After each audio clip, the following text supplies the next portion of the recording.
All right, we're live. Ladies and gentlemen, thank you very much for coming on the Freedom Report podcast and watching our show today. I'm your host, Austin Peterson, and my special guest today is Ashley Bell. He's an attorney and a former Hall County Commissioner in Georgia. He's also got a very interesting backstory that I'm very excited to share with my audience today. Mr. Bell, thank you for coming on the show. Thank you so much for having me. It's a pleasure to be here. Great. Sir, now you came to my attention because your name came up as being a very sincere supporter of one of the Republican presidential candidates. Have you always been a Republican? No, I have not. I was a Democrat until December of 2010. I had a very early start with the Democratic Party. I was actually the national president of the College Democrats of America for almost 2.5 years. I was a member of the DNC Executive Committee. I actually spoke prime time at the 2004 Democratic Convention and served as a delegate for two of the conventions. So I've served at every level of the Democratic Party, from county chair all the way up to the Executive Committee. So I'm still working on trying to match my Republican bona fides with my Democratic bona fides, because I did all that before I was 22. So why the switch? You know, that's a question I get a lot. And, you know, it was, I'm from the South, I'm from Georgia. So I've always been what I consider to be a conservative. Conservatives in the South existed up until about 2010, 2011. Then it became an absolute oxymoron to be a Southern Democrat that was conservative. The big change for me was right around 2010. You know, one of the things I realized is that it really didn't matter between the Democrat and Republican parties that much when Obama came into office, because, you know, the Republicans just spent so much money in federal government. The Democrats were trying to outpace them in spending money. There wasn't a clear differential between the parties. But then 2010 happened. You saw the rise of a Tea Party movement. You saw the rise of constitutional conservatives saying, you know what, if Republicans are going to take the majority like they did in December in 2010, that we're going to hold them accountable. And we're not going to let them be these conservative in name only sort of Republican leadership. And then I started paying attention. I said, you know what, if this is the movement where this country's going, we're actually going to hold politicians accountable for campaigning on conservative values, but not governing that way, then maybe this is a different conservative movement. Maybe this can be a different Republican Party. And this, to me, was the final line in the sand between the left and the right. And I was proud to join. Okay, now you're speaking my language a little bit there, and I that kind of stuff makes me excited. It sounds like you've been a member of the Republican Party your whole life. I don't call myself a Republican. I'm very much an independent type of person. You know, I don't really associate with parties because I don't see a whole lot of difference between the two major parties. I have worked for the Libertarian Party in the past, but I don't think that they necessarily have the proper strategy that it takes to get people who believe in limited government elected. So I just try and help people who I see as sincere freedom lovers as much as I can on a per person basis. Right. But you know, you've got a strong background in community service and Right. politics. Right. You know, not a lot of people come away from that with the attitude that there should be less government. Did you see the failure from government firsthand, or what? You know, as you said, I was an elected official, a county commissioner. There's no more local than that. You know, this is the sort of thing where you make decisions and people see you in a grocery store and they hold you accountable. I can't run and hide in DC. I can't go hide under some gold dome. So that's where I began my political career as far as elected. And, you know, I was the only Democrat on a all Republican board, but everybody in my town would tell you that I was the most conservative. I understood quite, you know, intimately that the only way we could tax people was to put taxes on their property. And I took that very seriously, given the housing bubble, about whether or not if we raise someone's taxes, would they be able to afford their own personal property? And if they couldn't afford it, then the government would take it. That really set wrong with me. So I always voted to cut taxes. I never voted to increase taxes, and I cut the size of government by 20% while I was in office. And I did that because I believe in it. I honestly believe that the more we get out of people's way, the better they can live their lives. And the economy's going to do well, because when people can control their own money and their own freedoms, they're going to invest in the great things that make this country great. Sir, Democrats hate people like you, man. They hate guys like you because they all hate me. They're organized. I mean, they look at a guy like you and they must just see you as enemy number one. I mean, the best thing that they can do for somebody like yourself is to try and ignore you and hope that you just go away. But when you have that background in the party and you know those guys because you've rolled around with them a little bit and stuff, you know their weaknesses, so they're going to try and come after you hard. But I want to talk about politics for a moment because your background is fantastic. It's very exciting to me. I'm very glad to have you on the team of limited government. But it sounds like you've joined another team, like a more serious kind of team. I don't know if you're official with the campaign, yes or no. If they just have you as a spokesman, but have you endorsed Senator Rand Paul? I've always been a very interested observer of the Paul campaign since he joined the Senate. And which was right around 2010 when my emergence became more solid with the Republican Party.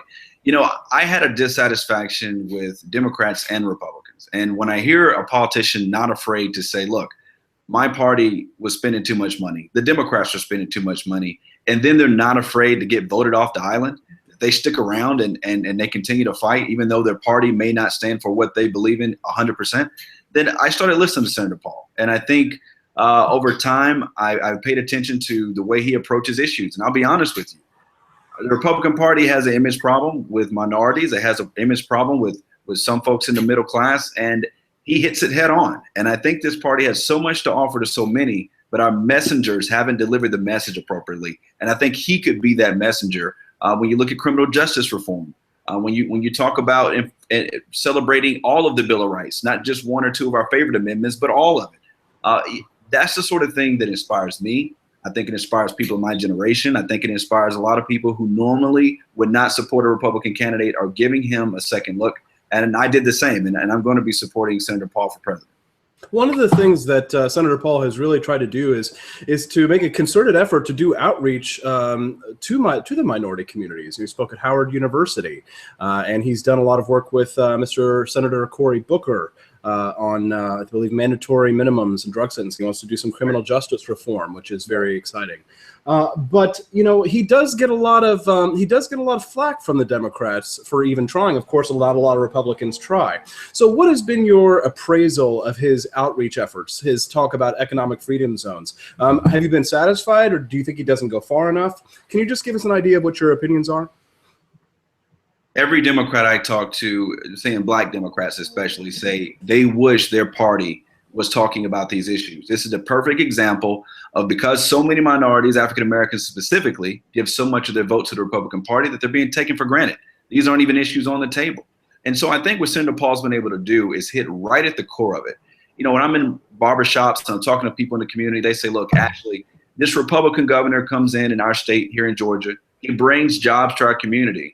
But many of us can't even apply for those jobs because we have nonviolent crimes that we committed over 2 decades ago. Now, what Senator Paul's talking about, creating criminal justice reform that says, look, if you paid your debt to society, the crime was not nonviolent, and it's over 15, 20 years old, you should be able to go forward and get a job.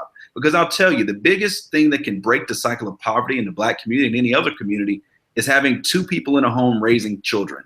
If you give a mother or father a chance to have a job and put away their past, then they're going to earn a paycheck. And when they earn that paycheck, they're less likely to need government assistance. The greatest social program on earth is the family. And what we can do to get 2 people a job and put them in a house, that's the best economic reform we could see in the Black community. And I think that people are taking pause and saying that Senator Paul gets it. This is an impediment. If we can remove it, then we can see amazing strides. I've been doing a lot of studying about social reform movements in the last 100 years. And the interesting thing that I read from a book recently was called Renegade History of the United States, talking about how freedom was shaped in the United States from slavery and the Irish and women and how they got their rights. And one of the things that it observed, of course, was that social movements were almost always puritanical is definitely a part of it, so there was the women's suffrage movement, and with it came temperance, for example. But with Dr. Martin Luther King, his social movement also was conservative. And you're espousing conservative values now. You're talking about the family as the institution for progress. Of course, liberals and progressives, they really don't have a philosophy that is institutional that believes in the institutional family, their only institutions they believe in are the institutions of government. Right. And I think that we've seen a failure of government institutions. Now, I don't want to get too much into my own opinion because I want to hear what you have to say about this. And I really want you to try not to give me a politician's answer on this one if you can, because I'm talking about the Indiana Religious Freedom Act. This is a big issue right now, and Senator Paul hasn't come out for it. Maybe you can talk. You certainly can't speak for him, but I'd like to hear your thoughts about this. Should a private business owner be able to discriminate on the basis of sexuality? And if so, wouldn't that also mean that, that people could discriminate on the basis of color? It's a complicated issue. Senator Paul, as far as I know, has not made a statement on Indiana specifically. Mm-hmm. But I look to one of my mentors, J.C. Watts, who had a good example of this when we were in South Carolina for the Paul rollout. He was telling someone, he said, I know someone who is a black print operator. They print a lot of T-shirts. They print flyers. This is what this guy does for a living. He's done it for decades. And he said, what happens if someone calls into his store and they are a member of let's say the KKK, and they say, look, I want to print my flyers at your store next week, and I want to put them up all over town. If that owner says, look, I'm not going to do it, should he be protected? Should he have a right to say that, I want to refuse your business? So it's not as clear cut as people think. People need to have the freedom to make certain decisions with their business that are in line with their conscience and their morals. And I think that government should protect that particular right. Now, from a political angle, Senator Paul is going to suffer from some of his comments that he made about the 1964 Civil Rights Act. And specifically, Title II of the Civil Rights Act was that one that encroached upon private property. It dealt with the business owners, the lunch counters, for example, for blacks not being able to eat at lunch counters. Now, Senator Paul will have to face a real sincere attack, concerted attack from the media, and I think it's always good to get out ahead of those things. So how would you approach something? How would you approach an interview such as this one, for example, when someone said to you, is he going to overturn the Civil Rights Act? Do you believe in private property rights over the right of minority to sit at a lunch counter? How would you counter that kind of an attack? Well, I'll be honest with you. One of the first meetings I had with Senator Paul was in Atlanta, no press. It was just him and about 15 top black leaders in academia and private sector in Atlanta. And before I made my decision to support him, I'll be honest with you, that was my first question. Is I said, let's start here. This is something that's going to be said, and I need to know from you to me and everyone here, would you support, do you support the 64 Voting Rights Act? Do you support all the civil rights legislation that helped this country get to the progress where it is today? He said yes, affirmatively yes. And he said that his comments were taken out of context, but he'll stand behind supporting the Civil Rights Act. He'll stand behind supporting all the progresses that we had as a country. And I feel 100% comfortable, because if I didn't, honestly, I wouldn't be supporting it. Okay, now that I understand, Mr. Bell. However, you must be prepared for the actual reality that fairly or unfairly, right, the philosophy of libertarianism is also coming into light here, and it is the question of whether or not someone may have the right to discriminate on private property is really at what is at heart here. And I think the conservatives and libertarians say they do.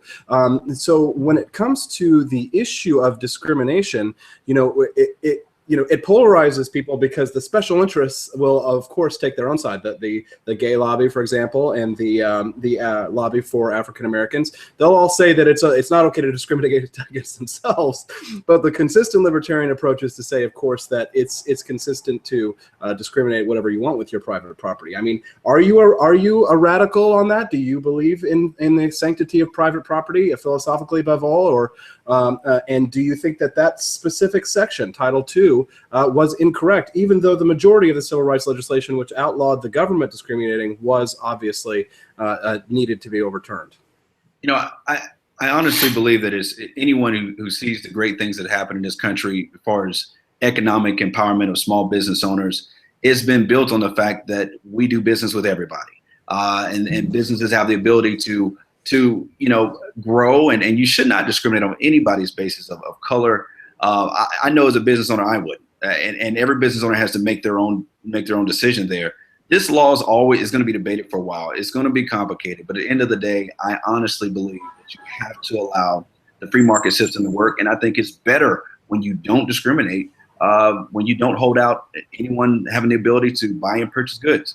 Well, I think the libertarians would just say, we should shun them, we should scorn them. These types of business owners should pay the price, a social price for this, but having the government involved really overcomplicates things.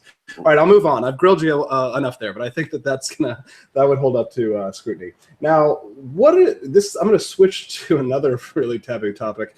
How do you feel when you see these attacks on Senator Paul about his behavior towards women? Especially in the light, okay, Senator Paul's going to have to take on Hillary Clinton, okay? She may not be a feminist in the sense that, she actually advocates for the rights of women, but I mean, that we could debate that later. The feminists, of course, are going to say Senator Paul hates women and all that kind of stuff.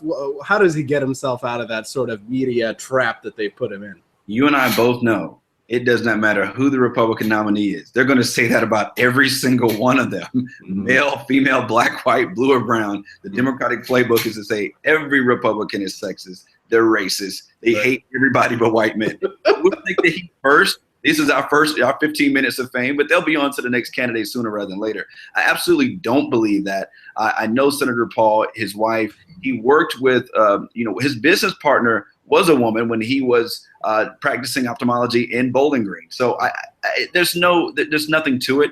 He gets a little frustrated, and I think he'll be the first to admit that if you ask him, one of his flaws is, look, when people distort his words, when they distort his positions, he feels so strongly about them that he wants to get his word out, and if people are talking over him, he's going to get frustrated. So he's going to get a little better at that, but that's what happens when you're so passionate about the things you're talking about. Well, the modern media has really changed the way that people have to react and temper their personalities. I mean, do you think that a President Grant would have ever been elected if there was modern cameras in their face all the time? You know what I mean? Like some of these old leaders that we've had in the past, they'd never be around because it feels like the job of the media is to just whittle down all your personality so that there is just, you're just a mindless drone. And hey, I mean, the Republican Party has sort of been nominating that. The Republican Party has been, just nominating these kind of milquetoast candidates that are going for the mushy middle and hoping that that's going to work. But it's like, where's the Ronald Reagan? Ronald Reagan kind of kicked ass. He yelled at reporters. Remember his this is my microphone, I paid for this microphone, and everybody clapped.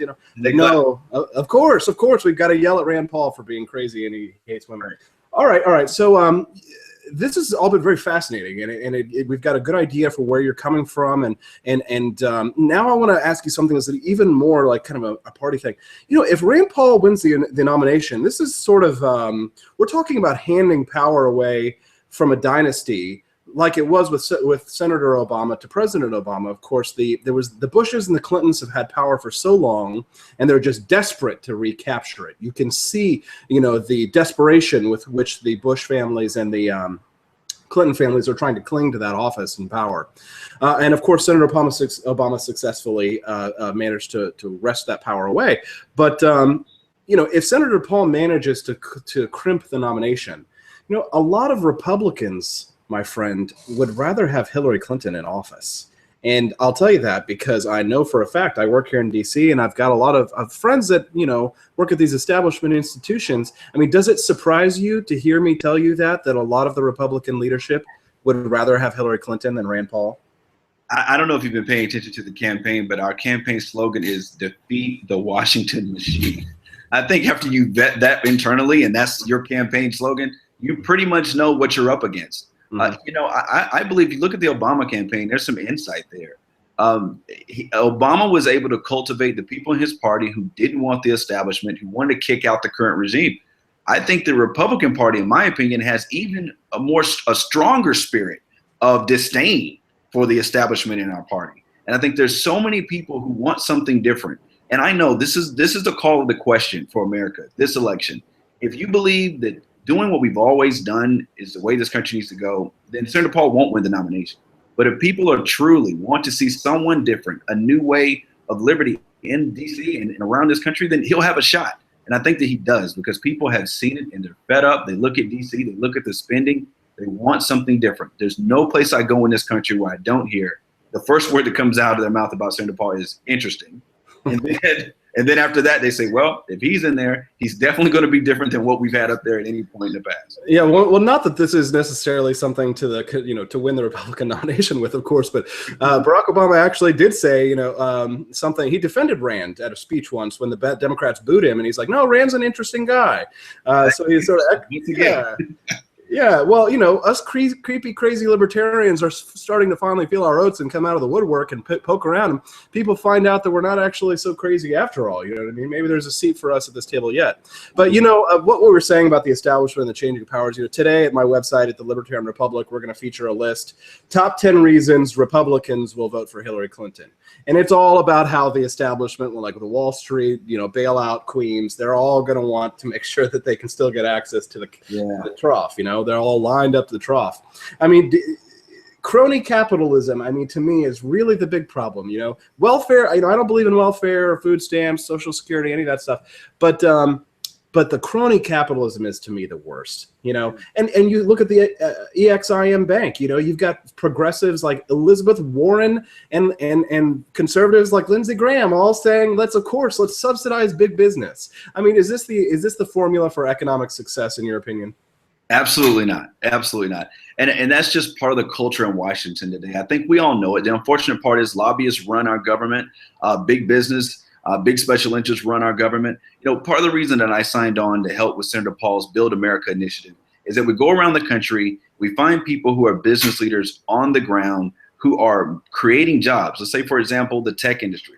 You go out there to the tech industry in California, you say, look, who's out here creating jobs on the ground? We put them together, and they become the thought leadership for our campaign. They're the people the senator goes to for his talking points on legislation, for his understanding of how jobs are actually being created in certain sectors. That is going to be how Senator Paul is going to govern as a president. Instead of going to lobbyists, he goes directly to the people who are creating jobs. Go around the lobbyists, go around the big fundraisers and all the things that keep Washington the way it is, and have a direct relationship with the thought leadership in this country who create jobs. And to me, that's what sets this campaign apart. And I think that's what could set this president apart from anything we've seen. Now, the big attacks that are going on right now against the campaign are coming from his own party, the neoconservatives, who have put forward a lot of front money in front groups, Karl Rove, for example, those guys, the pro-Bushies, and they're attacking him on foreign policy. They're attacking him on Iran. They're attacking him as being like President Obama on national defense.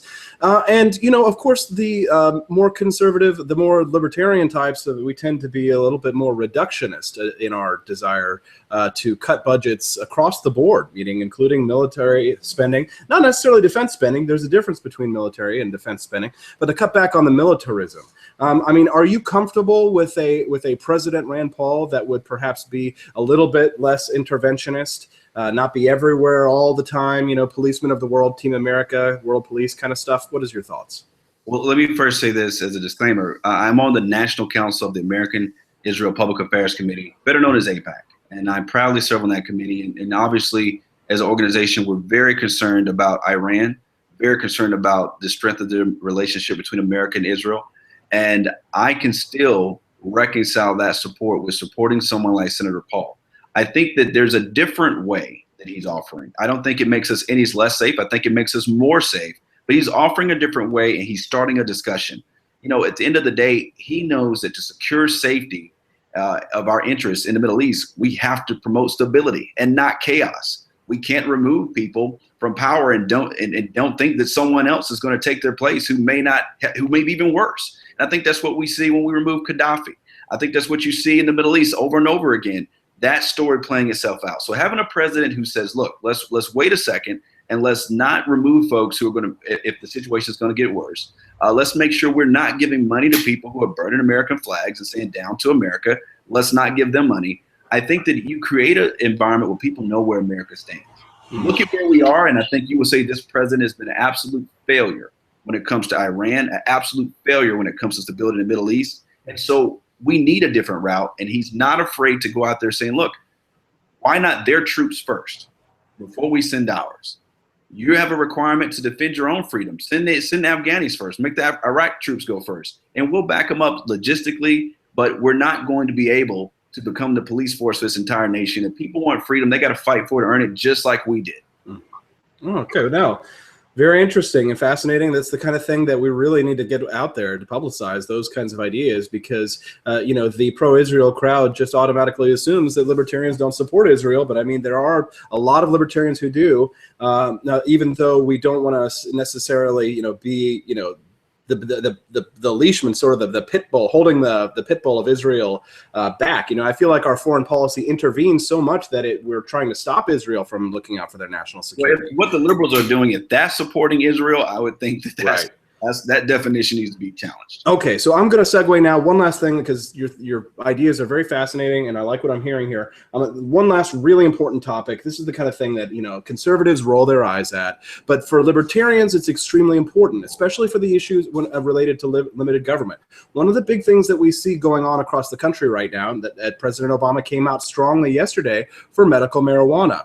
Now, I'm not running for office, and I don't have to get any votes, so I get to be honest and say I believe in the full legalization of all drugs, and that is for not just philosophical reasons or moral reasons, but which I do believe, but I also believe because consequentially that the war on drugs has been an utter failure. And I think that inhibiting the drug trade, such as we do, creates more victims than there would be from people who suffer from a severe chemical problem, a dependency problem that should be treated as such. What do you think when you hear me say things like that? First off, when I look at Senator Paul's stance, I say this is someone who's a doctor. This is a person who looks at the medical marijuana issue as just that, a medical issue, a doctor who takes very seriously the relationship he's had with his patients, very seriously the relationship he's had with other people in the medical profession. I think he's very thoughtful about this. I think that you will see him do everything he can to allow doctors and patients to make the best decisions for their care. And I think at the end of the day, you will see more and more people say this medicine works.